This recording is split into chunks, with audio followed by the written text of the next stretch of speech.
સુરત જિલ્લા પંચાયત આરોગ્ય કર્મચારી મંડળની બેઠક શરૂ. કામરેજમાં ઉમા મંગલ હોલ ખાતે સમગ્ર જિલ્લાના કર્મચારી એકત્રિત થયા. સુરત જિલ્લા પંચાયત આરોગ્ય કર્મચારી મંડળની બેઠક શરૂ. કામરેજના ઉમા મંગલ હોલ ખાતે સમગ્ર જિલ્લાના કર્મચારી એકત્રિત થયા. પડતર માંગણીઓના સ્વીકારાય ત્યાં સુધી અચોક્કસ મુદતની હડતાલ પર છે. જિલ્લાભરમાંથી 580 જેટલા આરોગ્ય કાર્યકર્તાઓએ મીટિંગમાં ભાગ લીધો. ખાતાકીય પરીક્ષા અને ગ્રેડ પેના મુદ્દે હડતાલ. આવનારા દિવસમાં રાજ્ય મંડળીની નીતિ પ્રમાણે ગાંધીનગર ખાતે એકત્રિત થઈ આવેદન આપશે. જી બેન, આપનું નામ પાછું રિપીટ કરજો. મારું નામ કેરન ગ્રીન સી પટેલ છે. હું FAW કેડર પર PSC એઠાણ પર તાલુકા ઓલપાડમાં સુરતની કર્મચારી છું. શું કહેશો હડતાલ બાબતે બેન? હડતાલ બાબતે અમારા જે પડતર પ્રશ્નો છે, જેમ કે 2800 ગ્રેડ પે અમને લોકોને જોઈતો હતો એ, અને અમારા ખાતાકીય પરીક્ષાની મુક્તિ, એ બધા પ્રશ્નોનું અને બીજા બધા પ્રશ્નોનું નિરાકરણ થયું નથી. એના માટે અમે લોકો અત્યારે હડતાલ પર ઉતરવા માટે મજબૂર થયા છે. સરકાર આજે 3-4 વર્ષથી અમારા પ્રશ્નોનું નિરાકરણ કરતી નથી. અમને પણ ખૂબ ખેદ છે કે અમારા લીધે આજે કેટલા બધા દર્દીઓને તકલીફ વેઠવી પડશે, કેટલા બધા બાળકો કે જે વેક્સિન વગર અરક્ષિત રહી જશે, અને મેલેરિયા અને ડેન્ગ્યુ અમારા ભાઈઓનું જે કામ છે એ પણ અટકશે. ખાસ અત્યારે સિઝન છે અને માર્ચ એન્ડિંગનું કામ છે, એ પણ અટકશે અમારા લીધે.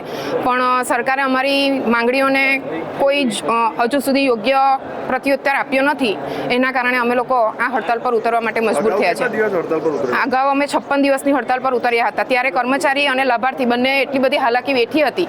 તે છતાં પણ સરકારે અત્યારે અમને પાછા મજબૂર કર્યા છે કે અમે લોકો હડતાલ પર ઉતરીએ. કેતનસિંહ ફતેસિંહ રણા. જી કેતનભાઈ, શેના માટે હડતાલ પર ઉતરો છો?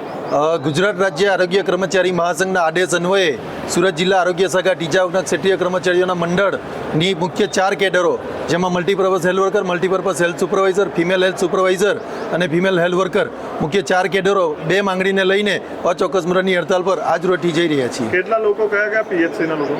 ટોટલ 9 તાલુકાના 57 PHCના 582 કર્મચારીઓ આજ રોજથી અચોક્કસ મુદતની હડતાલ પર જઈ રહ્યા છીએ. કઈ મુખ્ય 2 માંગો? એમાં પહેલી માંગ અમારી ખાતાકીય પરીક્ષા રદ બાબત, કે જે પહેલાં ન હતી અને પાછળથી ઉચ્ચ પગાર ધોરણ માટે ખાતાકીય પરીક્ષા લેવા માટેનું સરકારે જે એલાન કર્યું છે તેના બહિષ્કારના ભાગરૂપે છે.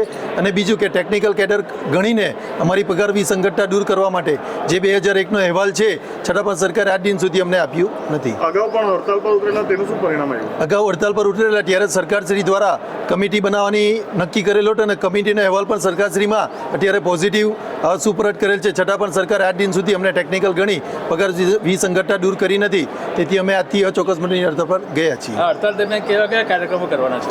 હડતાલ દરમિયાન આજનો અમારો સુરત જિલ્લાનો તમામ કર્મચારીઓને ભેગા કરીને એમનો જુસ્સો વધારવા માટેનો કાર્યક્રમ છે. અને આગામી કાર્યક્રમ ગુરુવારે ગાંધીનગર મુકામે સચિવાલયમાં આવેદનપત્ર આપવા માટેનો આખા ગુજરાતના કર્મચારીઓ ભેગા થવાના છે. અને આગામી કાર્યક્રમો ગુજરાત રાજ્ય આરોગ્ય કર્મચારી મહાસંઘ જે આદેશ આપશે એ અમે કાર્યક્રમો યથાવત રાખીશું. Bureau report S9 news Surat. અમારી તમામ માહિતીથી અપડેટ રહેવા માટે જોડાયેલા રહો S9 ન્યૂઝ સાથે.